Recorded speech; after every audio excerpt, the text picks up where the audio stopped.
Chapter 11. More and more surprises.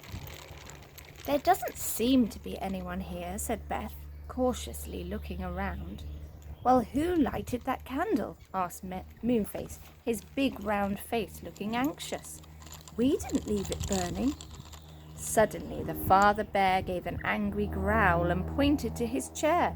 Who's been sitting in my chair? He said. And who's been sitting in my chair? Said the mother bear, pointing to hers. Who's been sitting in my chair and broken it all to bits? Squeaked the baby bear in tears. Beth giggled. This sounds like the story of the 3 bears come true, she said to Franny. They'll talk about porridge next. And they did. Who's been eating my porridge? Said the father bear angrily. Who's been eating my porridge? Said the mother bear. And who's been eating mine and gobbled it all up? Wept the baby bear, scraping his spoon round the empty plate. It's all very mysterious, said Moonface. Somebody lighted the candle, somebody sat in the chairs, somebody ate the porridge, but who? Not me this time, said Goldilocks. I was with you all when we were snowballing, wasn't I, bears? You certainly were, growled the father bear softly, patting the little girl on the back. He was very fond of her. I wish we'd found poor Joe, said Beth. Whatever will he be doing in this horrid cold land? Do you suppose we ought to go out and look for him again? Said Franny, shivering as she thought of the ice-cold wind outside. No, said Moonface decidedly. No one is going out of this cottage again until we're safely in the wood at home. I'm afraid we can't possibly rescue Joe now. What's that noise? Said Goldilocks suddenly. Everyone listened. Someone was snoring softly in the next room.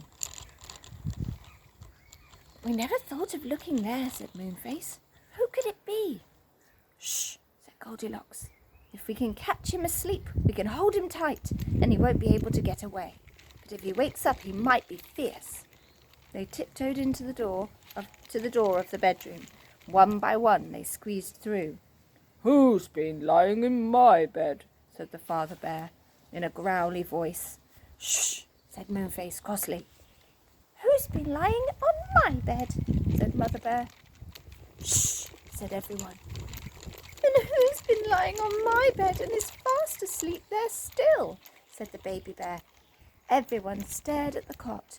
Yes, there was someone there, someone covered in white. Was it a polar bear? It's a white bear, said Moonface, half frightened. Let's lock him in before he wakes, said the father bear. He might still think we're enemies. So they all rushed out of the little room and slammed the door shut with a loud bang, locking it behind them. He's caught, said Moonface joyfully. Joe woke up with a jump. Who had locked him in? Had the magic snowman caught him again? He began to shout and bang on the door. Then Beth and Franny recognized his voice and yelled out loudly, Moonface, it's Joe! It's Joe! It's Joe! Oh, it's Joe! And they rushed to the door and unlocked it and flung their arms round Joe. The boy was so astonished to speak that he hugged his sisters. How did you get here? He asked. How did you get here? Cried Beth and Franny. Come into the kitchen, we'll all have some hot porridge and milk, said Goldilocks, and we can talk then and get warm. So Joe went with the others, all chattering loudly about everything. Goldilocks ladled out porridge into blue bowls and made some hot chocolate. And soon everyone was putting sugar on porridge and drinking the hot chocolate. Joe poured some milk over his porridge and smiled joyfully at everyone. What an adventure this has been, he said. Shall I tell my tale first, or will you tell yours? He told his, and then Beth told how Moonface had gone to the 3 bears for their help, and all about the fierce snowball fight. It's a pity about the battle, said the father bear mournfully. The white bears are cousins of ours, and have always been friendly, but now they seemed like enemies. Let's hope they don't discover our cottage, said Goldilocks, eating her hot porridge. Moonface, hadn't we better make some magic and get back to the wood? Plenty of time, said Moonface, pouring himself another hot chocolate. But you know, there wasn't plenty of time. For just at that moment, Goldilocks gave a scream and pointed at the window. "Someone looked in," she said. "Don't be silly," said Moonface. "I'm not," said Goldilocks. "I tell you, somebody looked in. Who could it be?"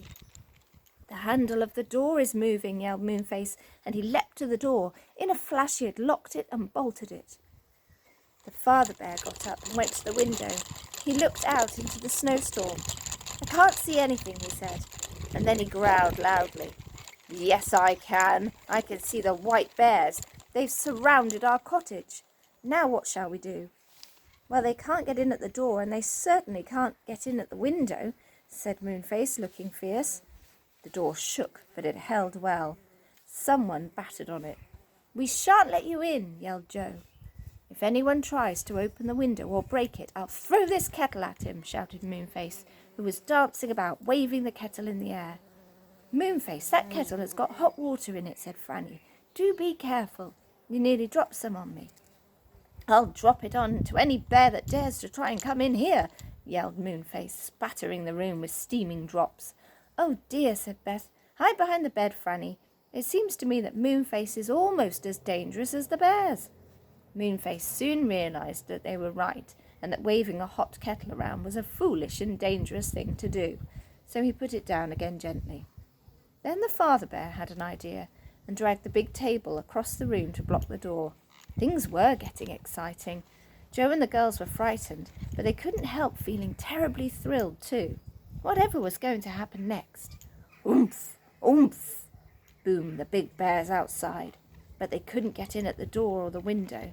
But they found another way.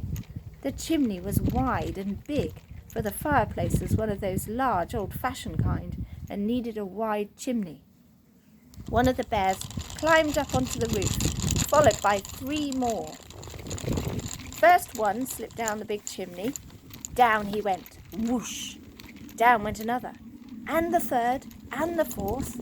They landed with a crash onto the big hearth and hurriedly jumped up away from the flames of the fire.